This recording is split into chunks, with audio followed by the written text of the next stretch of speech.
Greetings, and welcome back to another fun-filled episode of Bear here, 29-year veteran of the woods.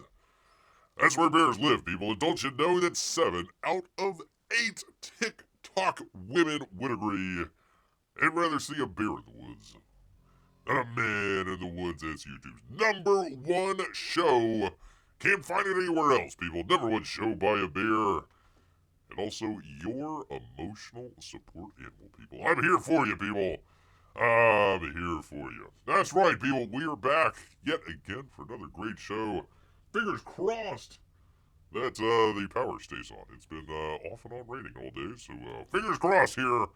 I don't want to go 2 barely live shows in a row and get screwed, but here we are. Here we are, great. Yeah. Professional show, people. One of these days, we will do a professional show. I'm good to have Peabody here. Happy birthday, Mr. President. Is it okay if we had tacos for supper? Actually, Bear had fajitas for supper, so yes, it's okay. Taco man. He's gonna be a taco man. Hello, Bear. I hope there's no riots in your area. Well, thank you. I don't mean to laugh at that, but I do. No, we're fine. We're fine here in the free state of Florida. No, that's not gonna happen, Rick.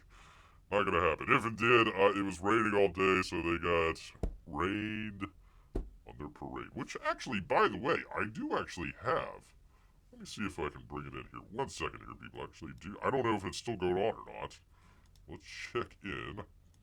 See if we can bring this in here for you good people.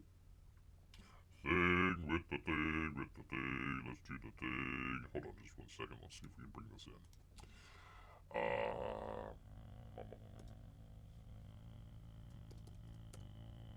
Let's see if we can do this here. I don't know if it's still going on or not, so let's find out. God dang it, I don't want freaking teeth. What the hell's going on there? Oh my god. Oh my friggin' lord, people. Okay, skip the ad. There we go. Okay, so I can't play the audio on this, but apparently it's still going on there. Somebody's singing there, so we'll see. We will see. I tuned in very quickly, and looked like it was raining up there, or it looks like it's pretty cloudy up there, so not really sure if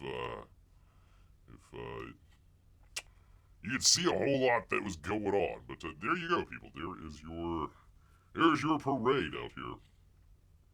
There you go, people. There we go. There's the parade, and somebody's singing apparently. Who is that? Oh God, it's like cross between like country and like. I don't know, really bad 90s rock. Not like dad rock. Crying out loud. Let's see, when Ruth asked what did Bear do on his show today, he was showing people opening their mouths. There you go. Well, listen, I can't show the music. I thought they were going to be doing a parade here, so, apparently they're just singing. So, go figure, people. There is the parade. That's what's going on. Yada. Yada, yada, yada. Yes, indeed, people. Yes, indeed. Well, I actually got some good news, people.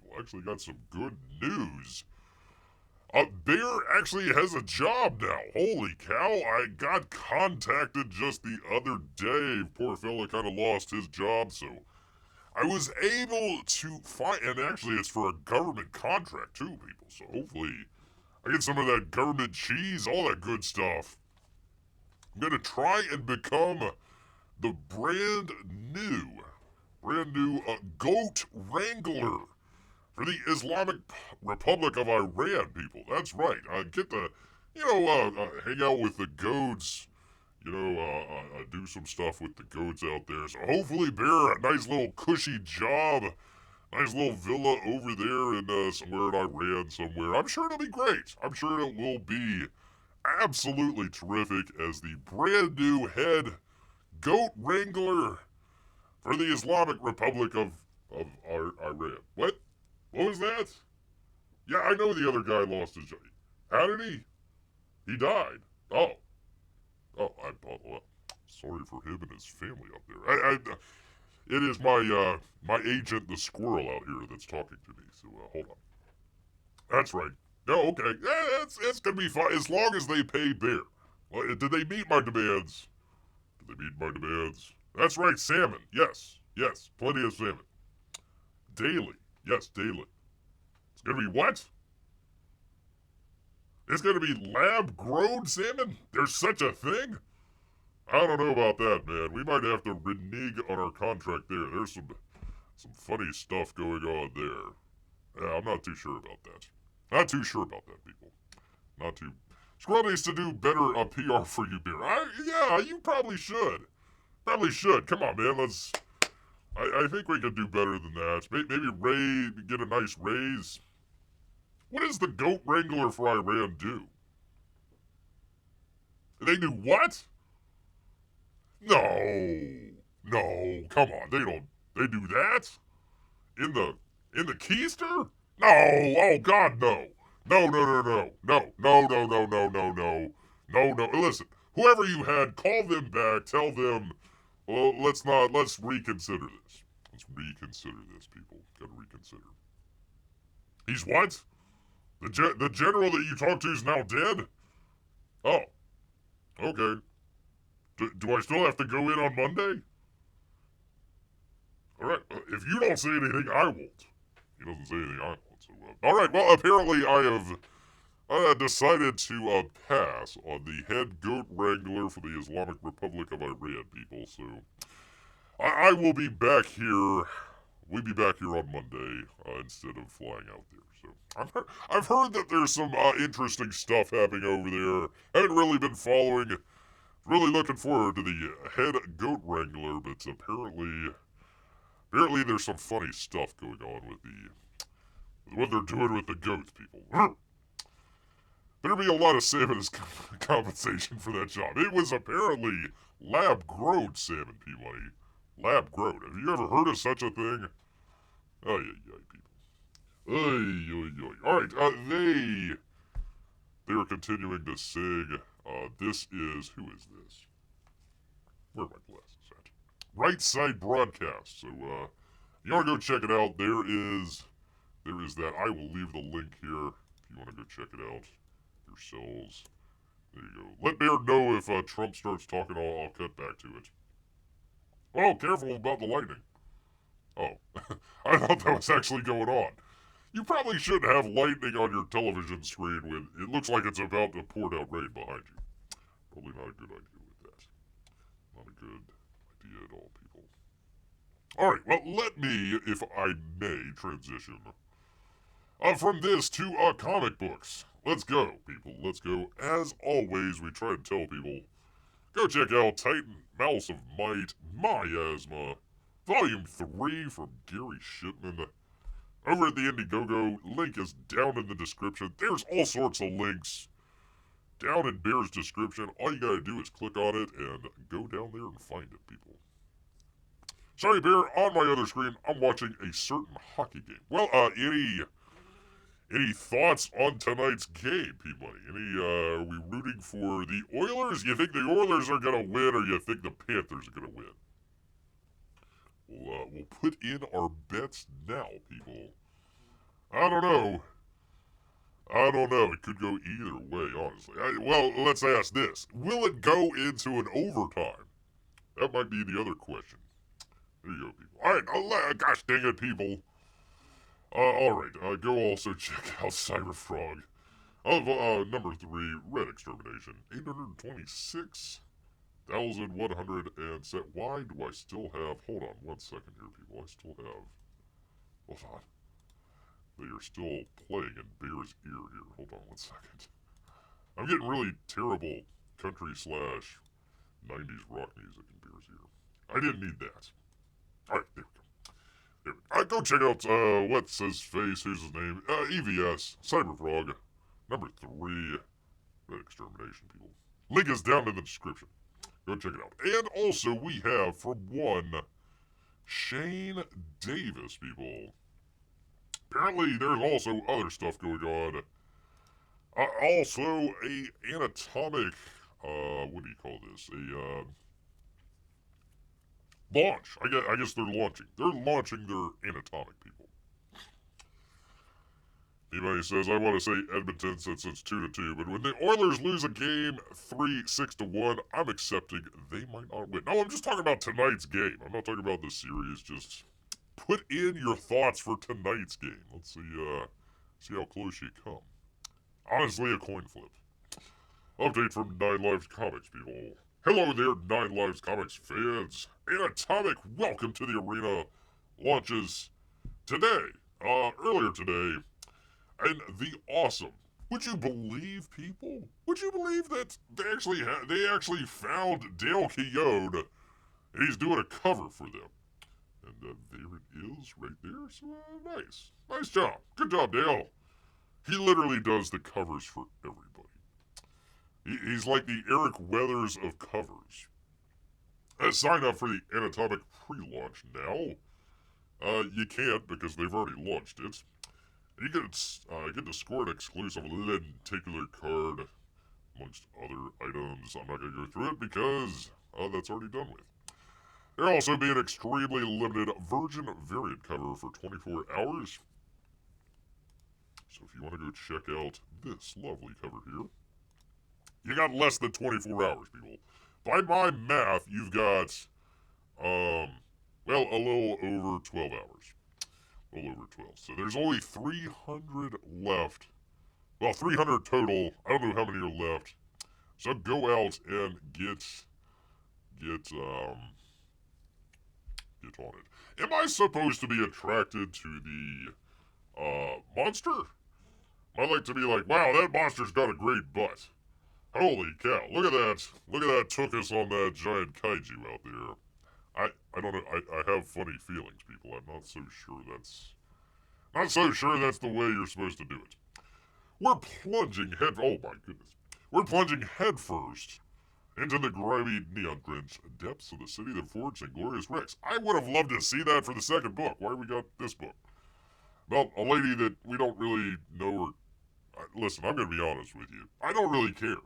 I don't really care about Annatomic because I can't tell you anything other than she has a butt. And that's about it. I've read 2 of these books. I have no idea what this character's about. I couldn't tell you for the life of me. Like what her motivation is, what makes her tick other than she wants to fight the main character in the book. So, that's all I know. If you want to know more about Annatomic, go check out Annatomic. Welcome to the arena. It's out now, people, on Indiegogo, if you so desire. Just don't tell the sexy lobster you've eaten shellfish. That'd be a bad date night. Then she's like 300 feet tall. That's a little embarrassing out there if, you don't measure up, if you know what I mean. You don't measure up to what the giant kaiju monster was expecting during your date night out there. But yeah, listen, go check it out. It's fine. I don't know anything about the character. I've read 2 books and I couldn't tell you one thing about this character. So there is that, and we also got another love letter out here from the beautiful and talented Irene. The Fiendish June newsletter, people. She says, hello, everyone. Hello.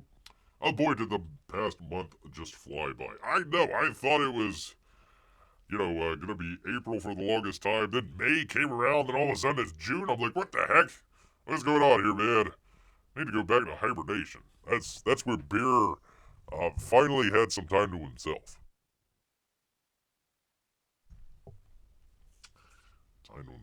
First of all, I'd like to thank everybody who showed up for the Osaka Comic-Con. P-Money, did you show up for the Osaka Comic-Con out there?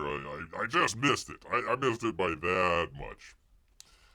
And who have been signing up for the Fiendish 3 mailing list. We're well over 400 signups already. And she couldn't be more grateful. Well, let's check out a beautiful cover here.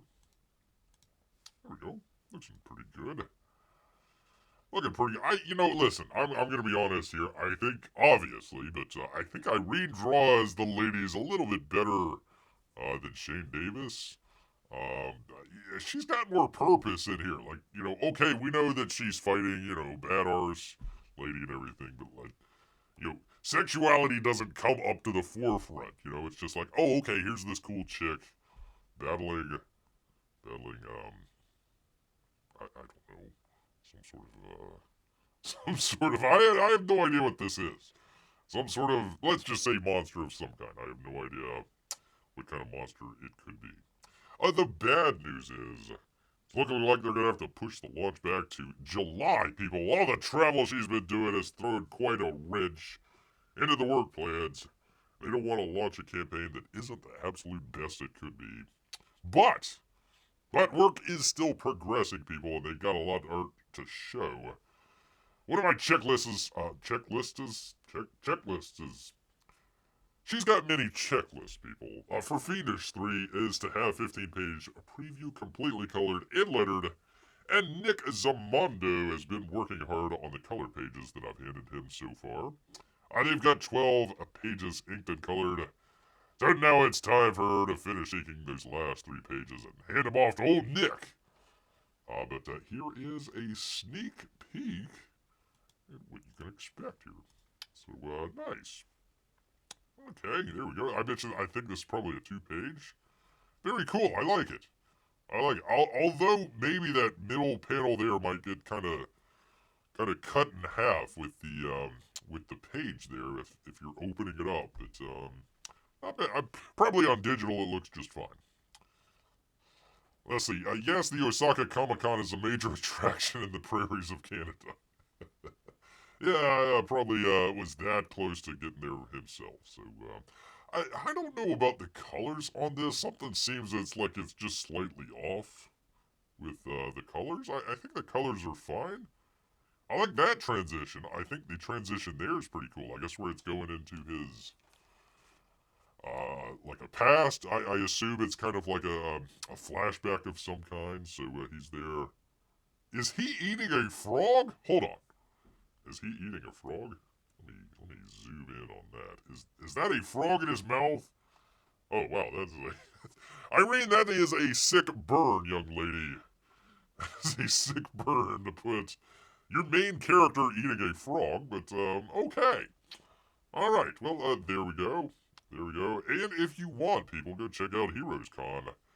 She is gonna be in the city that we shall not name in North Carolina next weekend.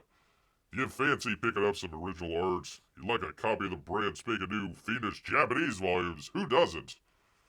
Or you'd like to nab her con-exclusive prints and art books, then come on down to North Carolina and stop by II 1275. You know where that's going to be at, people. I don't need to tell you. It's Artist Alley, people. Artist Alley. And as always, thank you for all your continued support. As she always says, love. She's in love with Bear. What can I tell you, people? Listen, I've got that animal magnetism that you just can't describe, people. Just can't describe. See you in Charlotte. No, the hell you will. The hell you will. I'm never going to go to Charlotte. Never again, people. Never again. Good Lord. I've got stories out of Charlotte. North Carolina. Ugh. Horrible. Horrible, horrible. Alright, well, stay out of the dungeon, Irene. Stay away. Stay away from the dungeon. Quit eating frogs. And, it'll be okay. But, there you go. Looking pretty good. I like it. Color. Maybe it is part of the book, and maybe I'm not seeing something that's supposed to be in there, but, yeah, it just, I don't know. It's just slightly off for Bear, but that's just my opinion, people. That is just my opinion. You can have different opinions if you want here, people. Alright, anyways, there we are. There we are. Let's check back in with our parade here, and let's see. Oh, there we go. Alright, hold on. Let me do the thing with the thing here. 1 second, people. Breaking news.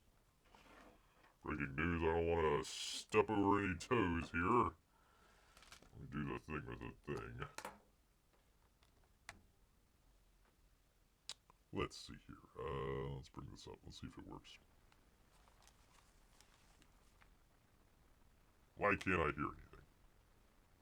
I should be able to hear something. Why can't I hear anything? Come on, beer. Oh, for crying out loud. Does it not allow me to hear anything? What's going on? No, I don't want to. No, for crying out loud. Stop. Stop. Stop, Skip. Okay, why is it not? Hold on 1 second, people.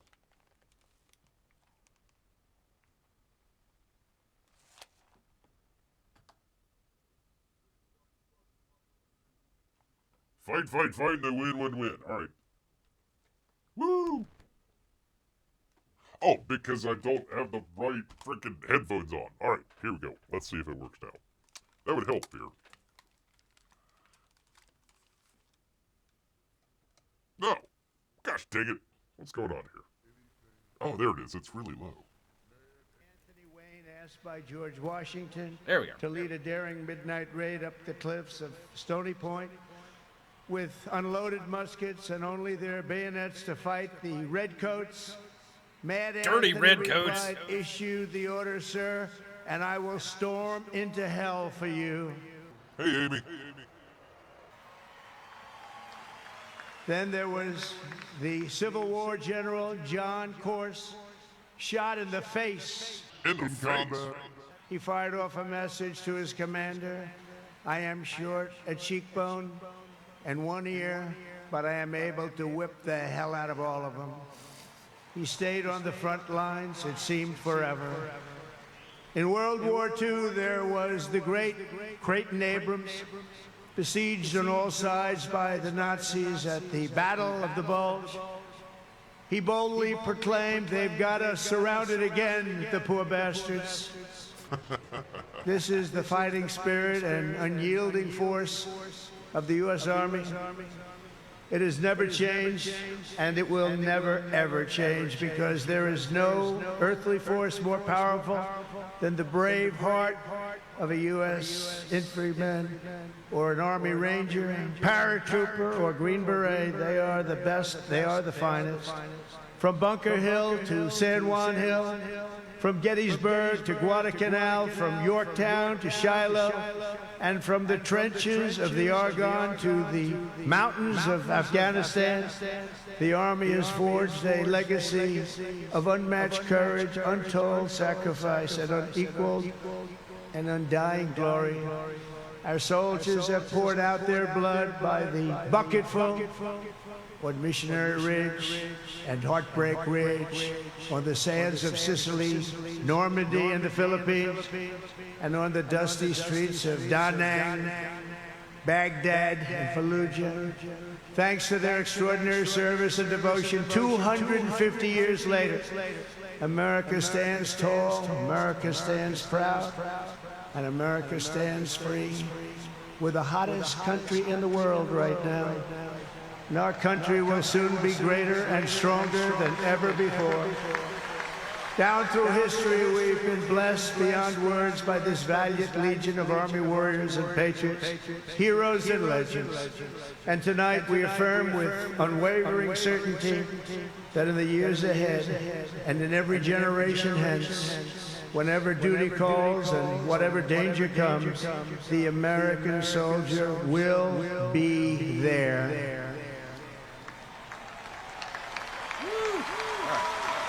No matter the risk, no matter the obstacles, our warriors will charge into battle. They will plunge into the crucible of fire, and they will seize the crown of victory. Because the United States of America will always have the grace of Almighty God and the iron will of the United States Army. Congratulations to everybody. We love our country. We've never done better. Thank you. God bless you. God bless the Army, and God bless America. And now I'd like to ask our great First Lady to join me at the podium. Thank you very much, everybody.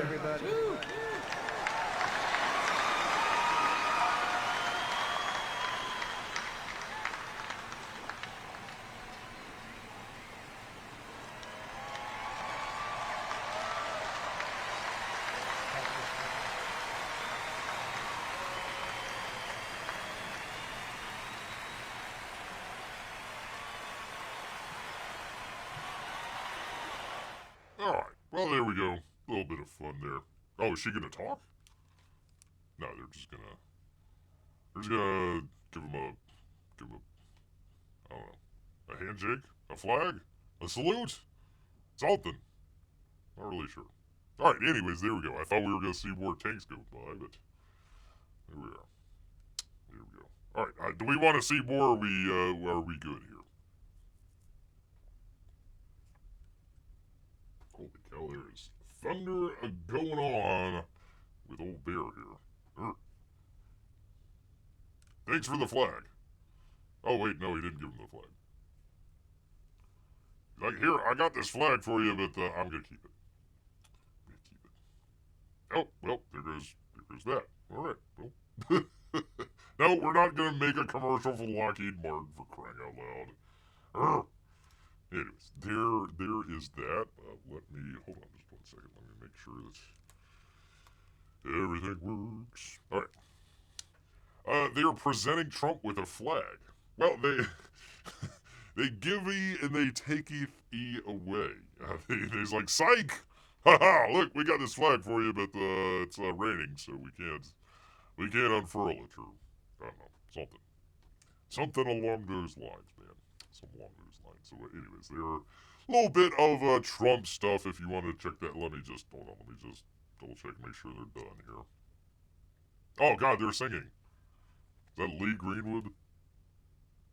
Okay, well, I definitely can't play that. So, I think they're over. I think they're done with, but there we go.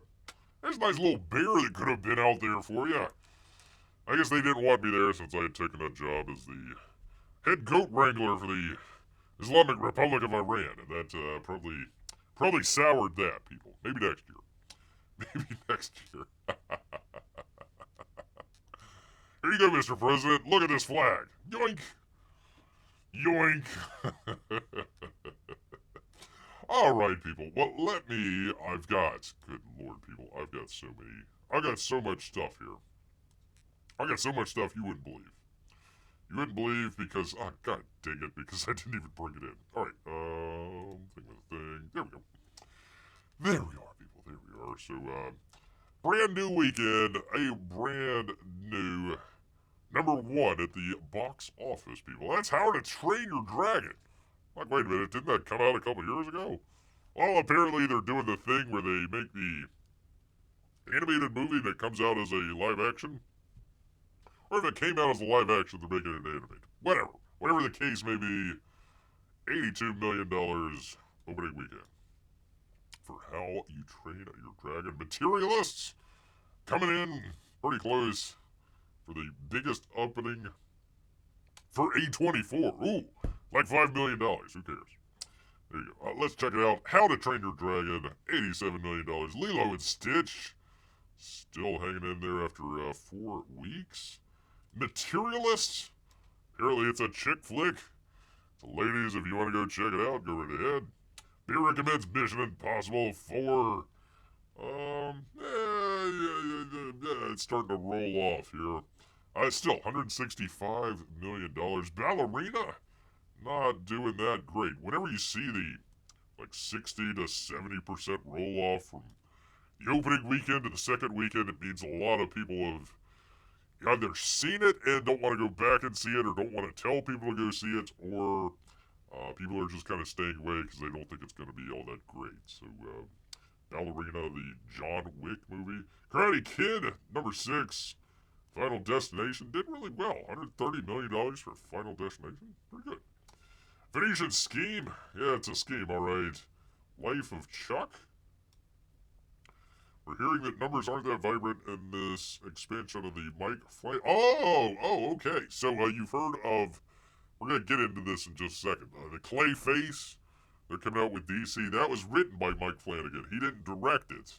I think they're getting somebody else to direct it. So, yeah, when your film comes out and you get a total of $3 million, yikes, people, yikes, and still in there. 9 weeks. Let's hope they get in. Let's hope they're still in the top 10 after 10 weeks. Doing really well out here. 275 for Sinners. So a good job. Good job with that. Shh, don't say chick flick too loud. Ruth will hear you and say, ooh, I haven't been to a chick flick in a while. Let's go. Well, if you do go, the number 3 movie this week is The Materialist, starring, somebody. I know it was somebody. Dakota Johnson. Dakota Johnson and, oh God, is it Pedro Pascal? I think it's Pedro Pascal, if I'm not mistaken. And somebody else. I forget which. I'm looking here. Yeah, there you go. There is your Materialist. So, really hot with the ladies out there. Really hot with the ladies. Moms are skewing at 63%. Good job. Anyway, so there we go. There is our deadline. Weekly box office update for the week. And you see how many freaking... I don't know if I can get to all these tabs, people. I don't know if I can get to all of them here, but we're going to try. Oh gosh, I have to deal with Pedro on July. I don't want to have to deal with him in June as well. You know, May, June, July, August. Pedro is everywhere, people. He is everywhere. Yay. I mean, he's a okay actor. I don't see, like, the huge draw, but he's okay. It's fine. He seems to play himself a lot. I don't know, but, I'm not against him in the Fantastic Four. I know a lot of people are. I'm not against him in that movie. I just think the movie it depends on how it goes. I don't think he's going to be the reason if the movie bombs that it's Pedro Pascal's fault, is basically what I'm saying. I don't think it's going to be his fault. I think it's the combination of all the actors. It didn't seem like, they said that the whole movie was miscast. I don't mind Pedro Pascal in that part. It seems to be fine. It seems to be kind of like a Desi Arnaz kind of situation there with that. I'm okay with it. It's fine. It just seems like Vanessa Kirby and the other 2 people, they just don't seem like they're very well cast in that movie. But that's Bear's opinion. That is Bear's opinion. All right, we talked about this the other week. Just kind of wanted to come back around to it real quick before we get into kind of the main story here. Talking about the birth of home video. 50 years ago, Betamax. Not even VHS. Betamax. At least 50 years ago. All them years ago, 50 years ago, in June of 1975. Cost the low price of $2,495. Or today it'd be $15,000. Thank you, Joe Biden. They panicked. Everybody was freaked out about that because they had the theatrical market locked up. You know, if you want to go see a movie, you can only go see it in the theater. Sometimes, maybe, a network might play a movie here and there. Movie studios were getting ad revenue off of that, plus whatever the networks were paying them, so it was, oh my God, we can't have that. We can't have VCRs out there. They were going to ban them. The Supreme Court had to weigh in. And then went through the whole thing. Then, 97 came around. DVDs. Boy, oh boy, that was the bomb, people. Everybody was enjoying DVDs. For a while, home video propped up Hollywood's bottom line, says the Hollywood Reporter here. I paid for its risk. So if you want to come out with a avant-garde movie, don't worry about it. Hey, we'll make it up on the DVD sales of something else. It's just pure gravy.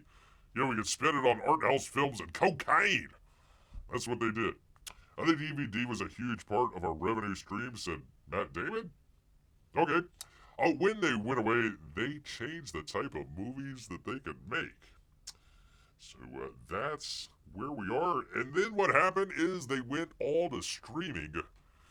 And instead of getting all this residuals coming back from the DVD sales and then selling it to, the networks and the cable and all that sort of stuff, they were getting a bunch of residuals. So even though a movie might not have done that well in the theaters, it was doing really well in the home video market. And then streaming happened, and everybody shot themselves in the foot multiple times. Which leads us to this story. And it came out a little while ago. I didn't get to it the other day because of weather issues. But we have it, people. I called it just a little bit differently, but I did call it out here. It's a Back to the Future, people. It is definitely Back to the Future. A Warner Brothers discovery to split into two companies. What? Streaming and studios and global networks. This kind of oddly worded here. Streaming and studios, comma, and global networks. So it's streaming studios on one side, what they're calling global networks TV, essentially, on the other side. So that's the two companies. And some of you might be saying, hey, wait a minute, Bear, hold on just a second. I'm knowledgeable enough, I've watched your show plenty of times, I know, hey, there was a Warner Brothers. And then Discovery Networks came in and bought Warner Brothers and named it Warner Brothers Discovery. And Discovery Network was basically linear television, and Warner Brothers was essentially movies. Wait a minute, aren't they just going back to what they just were like a couple years ago? Yes. You are a great viewer out there. You were smart enough. You figured it out. Yes, they did. So the Z-Man out here. Where is the Z-Man at? Where are we, Zaz? There's the Z-Man. Ah! The Z-Man here went out, took on a whole bunch of debt. About $40 billion worth of debt. The total value of both companies at the time of the merger was about $44 billion. So he took on about the amount of debt as what both companies were worth. The company now, joined together, is worth $20 billion. So it lost half of its value. And they're going back to what they did previously. Boy, oh boy. M&A. Oh, Zaz, you're doing great. Doing great out there, Zaz. I mean, you're just one of the smartest people I've ever known. What do you think, Donald Faison? What do you think about this? Wow, that is a very hot take, Donald Faison. From the never aired, but if you dare to air it, commercial for the Powerpuff Girls remake on the CW network, which doesn't even exist anymore. This Z-Man, he's gonna send his goon squad after you if you even show more than one frame of it, so that's why we're not going any further than that. But thank you, Donald Faison. Thank you so much. From Deadline and Max Goldbart, Warner Brothers Discovery is officially splitting into two companies, people. The David Zaslav-led conglomerate has signaled the move with an internal recognition that it's grouped its businesses into streaming and studios, comma, and global networks earlier this year. On Monday, a bit earlier than many expected, it announced this separation will become an actual split along the lines of what Comcast is doing over there with Universal and whatever the hell they're calling MSNBC Group and all that other stuff. The Z-Man will lead... Of course! The Z-Man will lead streaming and studios, while the CFO, poor Gunnar Winterfelds, becomes president and CEO for what they're calling global networks. Both will continue in their present roles at the Warner Brothers Discovery until separation, which is expected to close in mid-2026. If you split your finances, it doesn't mean you raise your finances. This is why we've got a very smart audience out here. Thank you, Peabody. The cultural significance of this great company and the impactful stories. What, like Mickey 13? It has brought to life for more than a century, have touched countless people. Like James Gunn, touched countless people over the world. It's a treasured legacy we will continue in this next chapter by celebrating history by losing half of the value of the company. By operating as two distinct and optimized companies for the future, we're empowering these iconic brands with the sharper focus and strategic flexibility they need to compete most effectively in today's evolving media landscape. And some of you might be saying, hey, Bear, that's a lot of gobbledygook from a CEO. What the hell does that mean? I can't remember the name of the movie, but you remember a couple years back where they had the movie where the guy was trapped in the gorge, like with a rock? He had like a giant rock on his arm, and he had to take out the pocket knife and saw off his arm so he can get out of the frickin' cave or the valley or crevice or whatever the hell he was in. So think of Warner Brothers as the guy, and the global networks. Who do we got here? Who do we got? Let's see. CNN. Oh boy, TNT. They say TNT Sports, but they don't have any sports left. Discovery, free top of the air channels. All of those would be the arm. So when they say we're going to split into half to what was it? Empowering our iconic brands. They're basically cutting off the arm, aka all of the linear TV, so the rest of their giant conglomerate can survive, people. That's essentially what it means. Right, Zaz? Right. That's right, Zaz. Jimmy finally shows up. I had to put out the Zaslav signal out here for finally Jiminy Cricket to show up. Thank you, Jimmy. Glad to have you here. Glad to have you here, sir. So, yeah. They are going to split Warner Brothers Television, Warner Brothers Motion Picture Group, DC Studios, HBO and HBO Max, as well as their film and television libraries. That's on one half. Global networks, they got stuck with CNN and TNT. Womp, womp, womp, womp, womp. So it has been Bear's contention. I mean, out of this list right here, the one that just kind of sticks out like a sore thumb is DC Studios. It has been Bear's contention for years back that I believe that Warner Brothers now, what are they called now?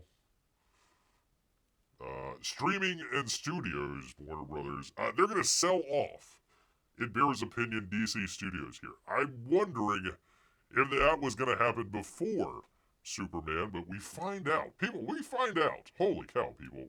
Do you believe it? Superman is reportedly one of the most, if not the most, they're saying the most expensive superhero film ever made. It's looking like it might actually be one of the most expensive movies ever made. The Batman was one of the most expensive movies ever made, and it didn't make its money back. Or if it did, it barely made it back. And they're not making a sequel, people. Spoiler alert. From Billy O'Dory. O'Dory? We'll go with it. Over at Bounding into Comics. That James Gunn's Superman was one of the most anticipated films going into 2025 is no mystery. What? Alright, whatever, we'll go with it. Considering the long wait for Man of Steel film, what, like 4 years? 6 years? It hasn't been that long. And the enthusiasm around the rebooting. Is there enthusiasm about the rebooting? I don't know. Still DC's parent company, Warner Brothers Discovery, soon to be Warner Brothers Streaming and whatever the hell, had to fully invest in the DCU's first film to give the franchise a lifeline. And we were kind of talking about this. I was kind of making the comparison that it's a giant commercial. Superman was a giant commercial. Now, two options. Number one, it's a giant commercial for another company out there to be buying DC Studios. One possibility. The other possibility is a giant commercial to essentially sell the entire franchise. In other words, to the audience. Because they're trying to bring in, how many people do they have in this shot right here? What, 2? 3? I think they have like 3 other kind of ancillary characters here along with Superman. Basically everybody who's not a uniformed, why do they have guns? Are they gonna shoot Superman? Like, how's that gonna work? Okay, whatever, anyway. So many, let's see, what do they have? They have Green Lantern, they've got, Hawk Girl, they've got the dog, they've got, Supergirl coming up, so they need to sell the hell out of this.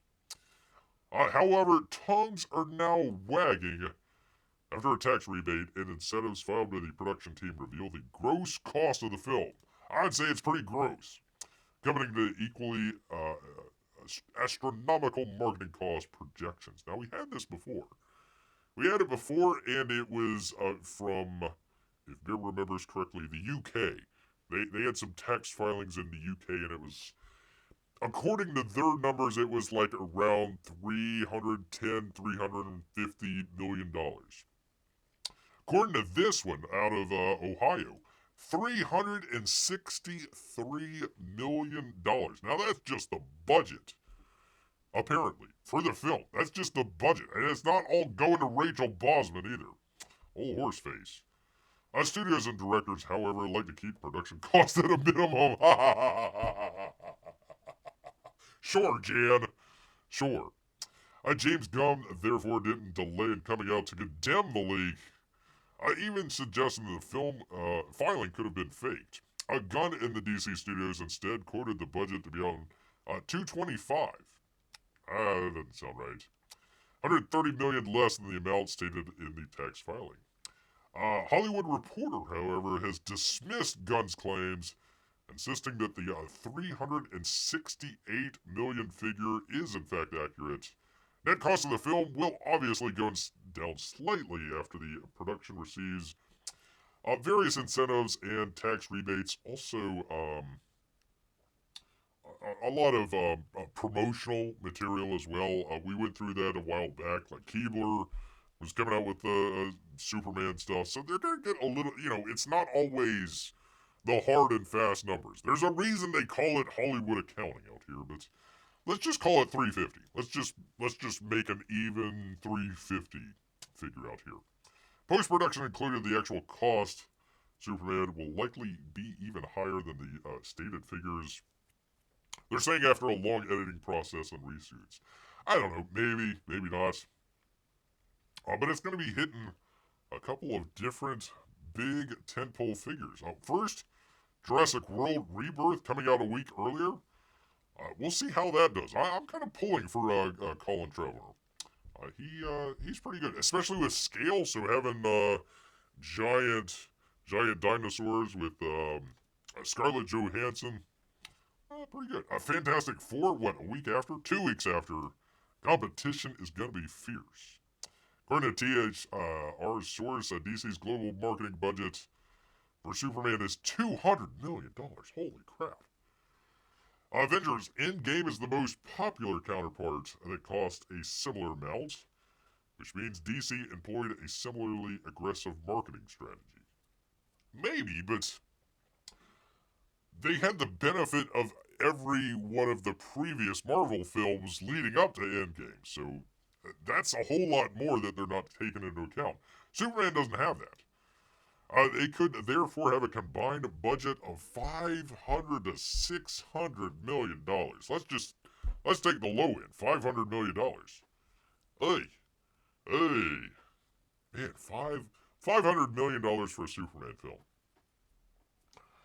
So at the very least, it needs to make over $1 billion just to break even, which I don't think it's going to do. I don't think it is going to do. The most expensive superhero film ever created so far, Avengers Age of Ultron. I didn't know that. I figured it was Endgame. $495 for Avengers Age of Ultron. Wow. Only other superhero to hit the 350 to 400 mark is Avengers Infinity War and Avengers Endgame. They eventually accumulated to $700 million in cost, but they made it back with $1.2 billion in its global opening weekend. I doubt Superman is going to hit 150 to 175. Write it down now, Peabody. I'm just going to say 120 domestic. I'm going to say between 80 and 120. No, I'll say 90. We'll go 90. We'll go a little bit higher. I'll say between 90 and 120 is what it'll probably do. But there we go. Anyways, they're saying $1 billion to break even. We'll see. We will see about that, people. So, anyways, that kind of just goes back to the main article here about them splitting up. So it's basically going to be streaming in studios. That's where DC is going to be. If Superman doesn't do that well, do they sell DC Studios? That might be a possibility. The other possibility is they might license out the characters as well. They could do it to a third party, kind of like what Sony does with Spider-Man. They could do that. Um, Maybe another company might want to take a shot at it if Superman doesn't do real well. That's going to be a lot of sunk cost. That's going to be a lot of sunk cost there. Whew. Hoo-wee. Hoo-wee. And by the way, Apple is out of it. One of the thoughts was maybe Apple might buy DC. Apparently, to Tim Apple here, that's not going to happen, Rick. Not going to happen. He was talking about the Apple TV, um, Apple TV Plus. I'm sorry, Apple TV Plus. And let me see. Where was it here? Discussing the creation of Apple TV Plus, Cook says that it took an Apple original films are important because the company stands at the intersection of technology and liberal arts. And for Apple TV Plus itself, Cook says they wanted to be the place where great storytellers would tell their best stories. Okay. To do that, they said, Apple decided that creating original content was the best way forward. While Cook admits that buying a catalog of content would be a fast way to get up and running, he adds that Apple instead should pour its passion into the movies and television shows. So I doubt that they're going to be purchasing DC Studios. It might be Amazon. It might be another company out there that could, maybe Netflix, something like that. But definitely Apple. Apple's not in it, man. You missed all the expansion to your town and civilization. Oh, for Jiminy. Yeah, we did. We've been doing pretty good. Which, by the way, just in case, look at all the games that are coming to Mac. Look at it. I mean, all 15 or 20 of them. Yay. All these great games. Quit laughing. Quit laughing, people. We're at least finally some point gonna get Cyberpunk. Maybe Harold Halibut. Yay. What is this? Infinity and Nikki? Oh boy, can't wait for that one. So we'll see one of these days. Mac games. I had to they finally updated the Stream client for the Apple Silicon. They finally did it, people. Finally did it. So yeah, we'll see. It might come out eventually, people. Alright, well, going from one conspiracy theory to another, or maybe not, people. It might not be at all. We've got some breaking news, people. From the New York Post and Ronnie Ray's. The Pentagon, people, secretly planted Area 51 UFO conspiracy theories to hide classified weapons programs, or so they want you to believe. Some of the most prevalent UFO conspiracy theories, including aliens being housed at Area 51, were fueled in part by the Pentagon in an attempt to provide cover for secret weapons programs. A review by the Department of Defense found that in the 1980s, an Air Force colonel visited where else but a Nevada bar near Area 51 and gave the owner fabricated photos of flying saucers near the secret government base, according to a review of a 2024 report in the Wall Street Journal. The incident renewed local fervor over UFOs, with the now retired colonel confessing to the Pentagon investigators that he was on an official mission to spread disinformation. What? I've been told that the government only spreads non-disinformation. And to hide the true purpose of the site where the government was testing the first ever stealth warplane. Not aliens. Or so they would have you believe. The military reasoned the best way to keep its technology hidden from the Soviet Union's prying eyes during the Cold War was to bury it amid the trove of conspiracy theories surrounding Area 51. The incident is just one of several where government agents allegedly played up America's UFO mythology for the purpose of protecting its military assets, according to a 2024 report. Other military attempts to obscure secret projects with conspiracy theories were not made public. They go on. For instance, Kilpatrick's team found that Air Force hazed members with briefings, including them to fake a Yankee Blue unit that purported investigated alien aircraft. It's right there, see? Right there. The briefings came with a direct order never to mention the details to anyone, with many of the targets of the prank never learning it was all a ruse. All a ruse. Or so they want you to think. The bizarre practice is still taking place during the investigation. Oh boy. With the Pentagon eventually sending an order across the DoD in 2023. Hey, stop putting out fake conspiracy theories that there's aliens at Area 51. It remains unclear why officials presented subordinates with fake briefings, with rumors speculating it could have been used as a loyalty test or to spread dis, or malinformation, people. They also found that the government deliberately left people in the dark when they witnessed secret military projects. Robert Salavis, a former Air Force captain, was one of those people. He claimed he witnessed a UFO descend over a nuclear missile testing site in Montana in 1967. During the event, a flashing light was able to disable all 10 nuclear missiles at the bunker along with all the electrical systems. He was ordered never to discuss what he saw, with Salavis maintaining that he witnessed alien visitors from another planet. Kilpatrick's team, however, discovered that Salavis was never told what he actually saw was a test of a fledgling electromagnetic pulse test to see if American silos could withstand the radiation of an atomic weapon and retaliate if the Soviet Union ever attacked first. With the test failing, officials decided that it was best that no one knew the secret of our massive vulnerability. So Salavis and other witnesses were intentionally left in the dark to make their own conclusions. It was aliens. The DoD has acknowledged that not everything has been made public about the discoveries, but the military claims it will be more transparent in its follow-up report, scheduled later for this year. The department is committed to releasing second volume of its historic record report to include findings on the reports of potential pranks and inauthentic material, the DoD said in a statement, people. So that's right.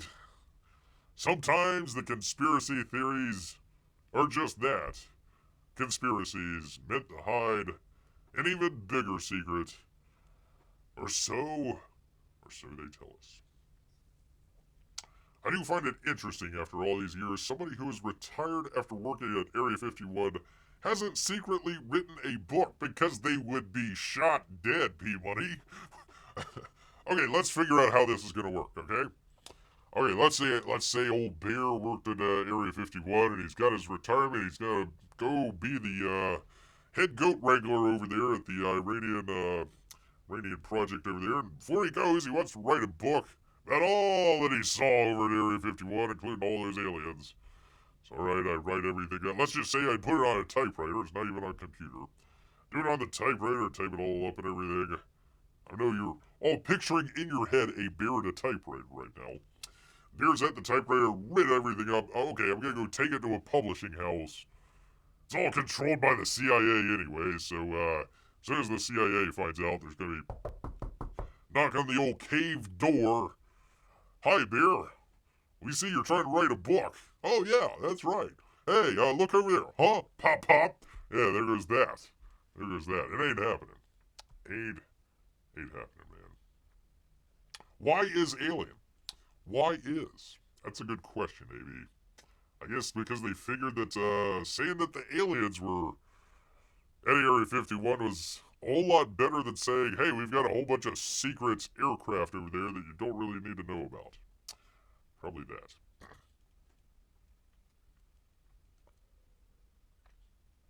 I wonder if President Trump could just demand, okay, I want my Area 51 tour. Actually, Hegseth went over there. He was like the very first, what do they call those?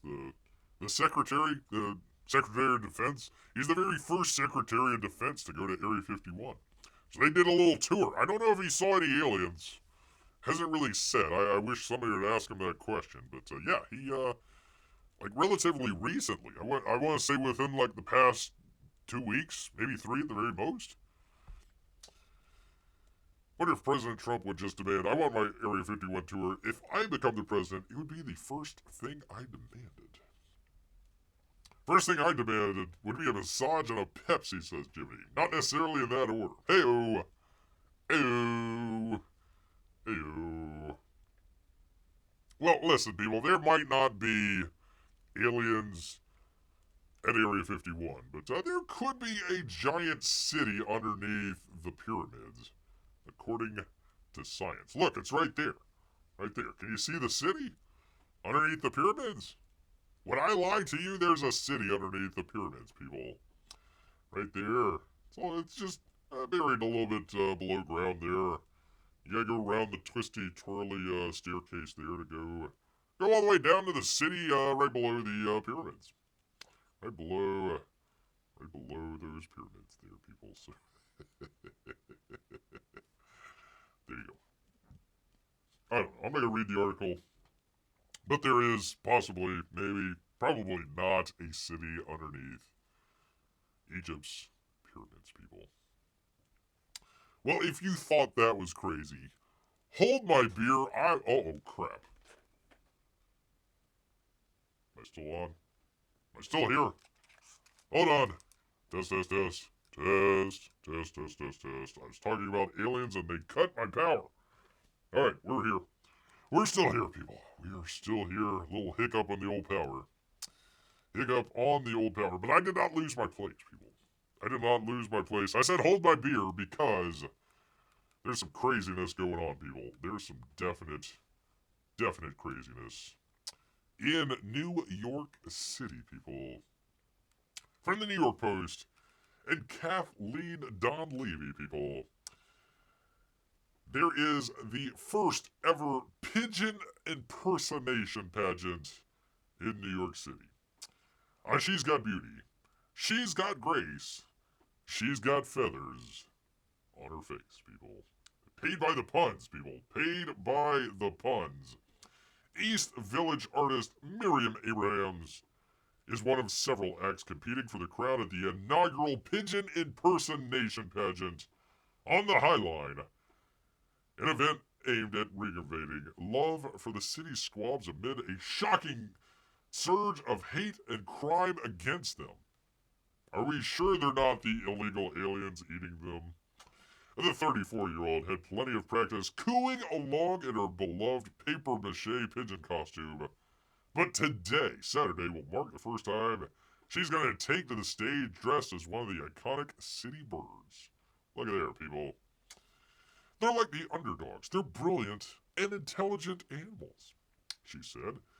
I feel like I want to give them a moment and just kind of show them off a little bit. The pigeons. The first ever pigeon pageant is expected to be the highlight of the High Line's day-long Pigeon Fest, which will include games like Pin the Tail on the Pigeon and Pigeon Cornhole, hey-oh, as well as panels educating visitors on how to make Big Apple friendly for the birds, people.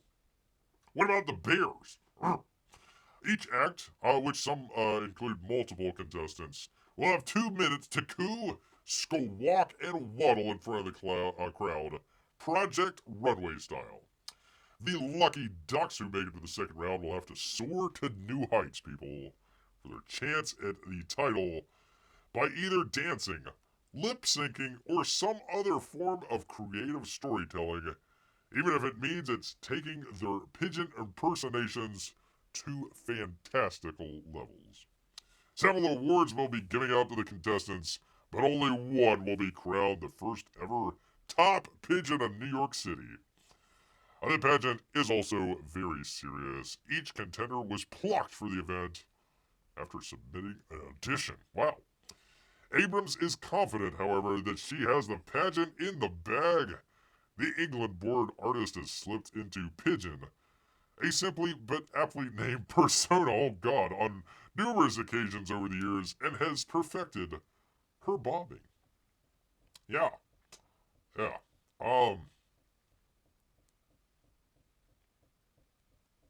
I know what you're thinking out there. I'm thinking the same thing, people. I'm thinking the same thing.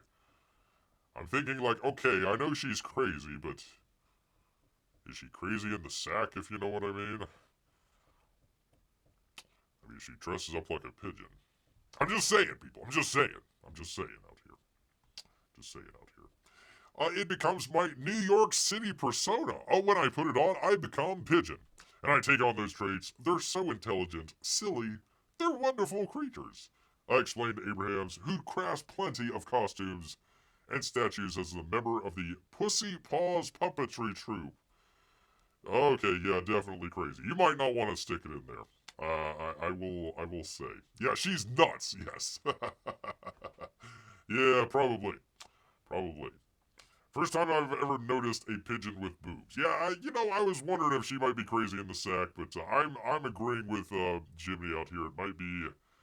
It might be a step too far out there, if you know what I mean. Abrams offered the post of exclusive sneak peek at how she slips into Pigeon. A chicken wire and paper mache ensemble she originally intended just to be part of the Big Apple themed Halloween foursome. Heyo. That also included a rat, a cockroach, and an exterminator. But the English-born artist fell in love with the costume and has donned it several times over the last few years. Oh god. Popping up through the city to hang out with her fellow flock and even square up with confused canines. In the past year, I had someone come up to me with a piece of bread, and I ran over to them and started pecking. Oh, okay. Definitely crazy. Peabody is furry curious. Oh boy. I don't know, is a pigeon considered furry? I'm not so sure. Her typical performance including bobbing and playing cooing noises from a speaker hidden inside a pigeon's massive cranium. They're calling Pigeon the pigeon. Okay, oh god. I bet she promised that her pageant act will involve much more pizzazz, people. I'm going to be accompanied by some very wholesome New York accompaniment with the sounds and the music that's going to be involved in this. Other than her love of performing, Abrams was drawn to the pageant for her deep love of animals, heyo, especially for the birds who were derogatorily referred as the rats of the sky. I really do believe they get a bad rap, she says, when a lot of people, and in the city, and a lot of it is a lack of knowledge, you bunch of dummies. They're pigeons, don't you know? Said Abrams, a longtime volunteer with the Wild Bird Fund. Oh, God, okay, yeah. Nuttier than elephant dung. People often think that they are dirty and diseased, but that's actually the cities.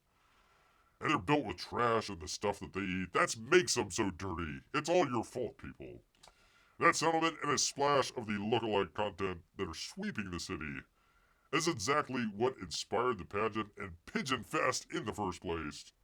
The day-long festival centers around Dinosaur, the massive penguin sculpture by Yvonne Agate that has been guarding the railroad garden since the summer. I don't know what's nuttier. The lady here or somebody actually made a statue of a pigeon. I'm not so sure. It's kind of a funny bird helmet. I guess she just wanted to sell it. No. Look carefully. She's dressed as the pigeon. You know, she's got the white chest with like the sort of blue pants. She's got the actual claws over the top of her shoe. She's literally like a pigeon. No, it's not like, okay, I'm gonna put on this mask and that's it. No, she's like that's what the pigeon's supposed to look like. Like, you know, white top with the blue. Yeah, that's yeah. Yep. Yep. The top five, or the top pigeons in New York City, is the award to win. But best plumage, coolest moves, fiercest flapper, heyo, and the Avant-Garde Avian Awards is also up for grabs. There will even be an audience participation trophy. Oh, God. We certainly wouldn't be mad if people showed up in costume to watch the performance because they just might win an award for themselves. Hang it up on the mantle. I dress as a pigeon, and this is the award that I got. This is a pigeon with pants. Well, look. I mean, look like right now. It's supposed to be the whole ensemble. Maybe she needs like maybe little wings for her arms there, but yeah, she definitely thought this through. Question mark. As much as we can say, thought this through. She definitely thought it through, but yeah. Not the weirdest thing I've been curious about, I'm afraid. I don't even want to know, P-Money. I don't know. Does she wear the pigeon mask in the sack? Asks P-Money. He is curious now. He definitely wants to know. Okay, people, stay away, P-Money. I'm warning you right now. You don't want to stick your in crazy. You know what I mean? You know what I mean out here? With the old wink and the nod, yeah, you don't want to. I mean, yeah, she looks like hot crazy, but she's also crazy, like crazy, like super crazy people, crazy. Sitting on a pigeon statue, that's something like Carmask. Yeah, you better watch out. Definitely better watch out, people. Well, listen, people, I know. Except for maybe P-Money, this could be nightmare-inducing material, so don't worry, people. Bear is here. Got my final story for the day. I'm letting people down on an easy note here. Trying to make sure that, after the show tonight, everybody's able to, go to sleep peacefully and not have to worry about too much. I mean, tomorrow's Sunday. You don't want to be out there worrying too much about all the stuff going on in the world out there. So we got a good news story for you people out here to kind of round it out. From the New York Post again, and snoozes, SWNS, whatever the hell that is. That'd be the biggest great white shark ever recorded in the Atlantic. Is tracked off in North Carolina. So if you're going to Charlotte, you better stay out of the water, people. Stay out of the water. The biggest great white shark ever recorded by researchers in the Atlantic is now on the move. Now on the move, people. You better watch out. There's a giant shark in the water. A contender, the 14-foot beast, was tagged in the North Atlantic by OSearch in January. That's a non-profit organization that conducts research on large mammals, marine mammals, 45 miles off the Florida-Georgia coast. That's off of Jacksonville, people. And after going off the radar for nearly a month, it's not a radar, all for crying out loud. The tracker only transmits location signals when the shark's dorsal fin is briefly exposed above the water surface. Last week it surfaced north of Pamlico Sound in North Carolina. Dun dun dun dun. Dun, dun, dun, dun, dun, dun, dun, dun, dun. The beast appears to have made a dart for the north over the past few weeks.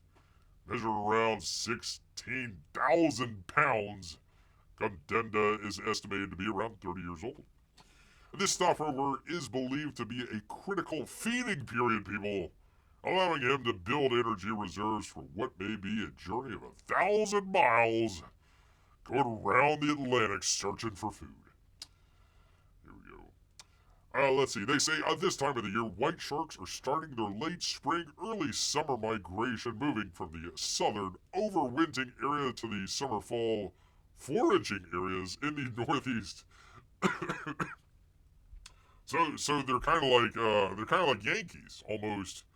Yeah, they come down here for the summer and then they go back up during the winter, kind of like snowbirds, except for they're under the water and they eat people. The tagging involved carefully capturing Contender.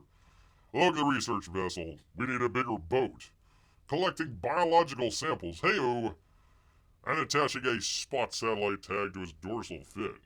This tag transmits real-time GPS data whenever he surfaces, enabling researchers to track his movements via OSearch Global Shark Tracker. We often see the sharks on our Global Shark Tracker spend a period of time off of the Outer Banks right before they move north. That's what's going on here, man. This may be due to rich food resources in the region or plump bodies in the ocean. As a time to feed and prepare for what may be a journey of 1,000 miles or more. Great white sharks play a vital role in marine ecosystems by regulating prey populations, people, that face threats from overfishing, habit loss, and, would you believe it, people, climate change. Data from Contenda and other tag charts inform conservation efforts and help protect critical habitats. But don't go surfing off of North Carolina for the next couple weeks, people. Wanna maybe stay on the intercoastal. And stay away from a 14-foot large shark, people. Great white shark. Excuse me, Mr. Giant Shark. We'd like to take pieces of your body if you don't mind. Slice. Now here you go, back into the ocean. They probably did it off of like some sort of resort beach. Stab. Okay, thanks, shark. Bye. And now the shark's like ticked off. You're like, okay, I need to take my revenge on some of these humans over here. Dun dun dun dun. Dun dun dun dun. Dun dun dun dun dun. Dun dun dun dun dun dun dun. So yeah, stay out of the water, people. Definitely. That is a big arse shark. You want to stay out of the water, people. We finally got our Jaws origin story. There we go, the prequel. Finally, the Jaws prequel. We've always wanted to know. How did Jaws grow up? What made Jaws 8, what was it? He had like all the, no, that was the other shark, right? They found like, what did they find? They found like a whole bunch of stuff, like license plates and stuff like that, but it was another shark. It wasn't Jaws, right? It was the other shark. They thought they had Jaws. They're like, all right, we're gonna open up back for what was it? Was it Memorial Day? Was it Memorial or July 4th? I forget. Which, by the way, people, talk about bringing it back around. We were just talking about. Let me find it here. We were just talking about the Betamax, right? Talking about Betamax. What was happening? At the same time, 1975, Jaws was in theaters. So there you go, people. Made the circle, people. I brought it back around for you good people. You thought, there's no way that beer can, connect a shark story with Warner Brothers Discovery. I did, people. I found a way. And it was glorious. It was glorious. Speaking of which, by the way, hold on, let's check in. I don't know if they're still doing it. Let's check in. No. Okay, DOJ announces charges against Kamar Abrego Garcia. Who is that? I have no idea who that. Apparently they are not doing the parade, so let me old Blondie Pam Bondi out here. Where's that Epstein list, lady? Where the hell's the Epstein list? Anyways, people, he did kill himself, but where's that list at? Gosh dang it. Well, Jiminy, if you're still around, we've been doing some great chat councils over the past couple days. We've missed you greatly out here. Cricket Town is growing by leaps and bounds. So is, by the way, Amy, we have converted back over your city as well. So you'd sleep well tonight knowing that Lesterville is taken care of. No worries there. They keep trying to convert it back over, but not Bear. They keep it Catholic the whole time. Kilmar, is that the guy who went Guantanamo? Oh, is that the guy that they had drinks with? What was the senator's name that went down there? Like had margaritas with the guy or something? Is that the guy? Okay, alright, well, whatever. Yeah, it's fine. It's fine. They should just be like, okay, well, we need to turn this plane around and go back to the U.S., but, oh, gee, look. Oh, my God, the door opened mid-flight. Oh well. Whoops-a-doodle. Whoops-a-doodle. We lost them mid-flight. Things happen. Things happen out here. Okay, well, in that case, good. What were they doing? They were announcing other charges? Is that what they were doing? Hold on. Do the thing with the thing. Thing with the thing here. Alright. Oh, this was from, like, a while ago. Apparently they're just doing, yeah, commercials. Oh, God dang it. Freaking thing. Alright, get out of that. Get out of that. I don't need freaking. You're not gonna pay me, and I'm not gonna run your commercials. Gosh dang it.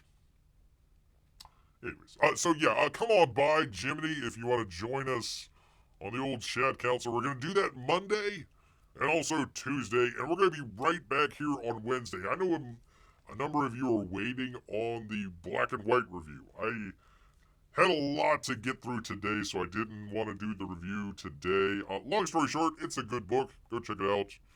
I got more to say about it, but, yeah, just go check it out. Good stuff. Bear begins with a commercial and ends with a commercial. There we go. All right. Comes back around, Peabody. This comes right back around here. Yes, indeed. All right, well, let me say thank you to all of the people that showed up here tonight, including Peabody, Mrs. Peabody, all the little Peabodys, Amy and Melissa, Jiminy finally showing up and joining us. Thank you so much. Great to have you here. And of course, all of our Russian bots and lurkers. Come on by, say hello, hit that thumbs up button for Bear. He does appreciate it oh so very much. But all this talk about sharks offshore of North Carolina possibly eating people has made Bear hungry, so he's gonna head back into the woods. So until next time, let's wait for Jimmy. He didn't do it. Gosh dang it.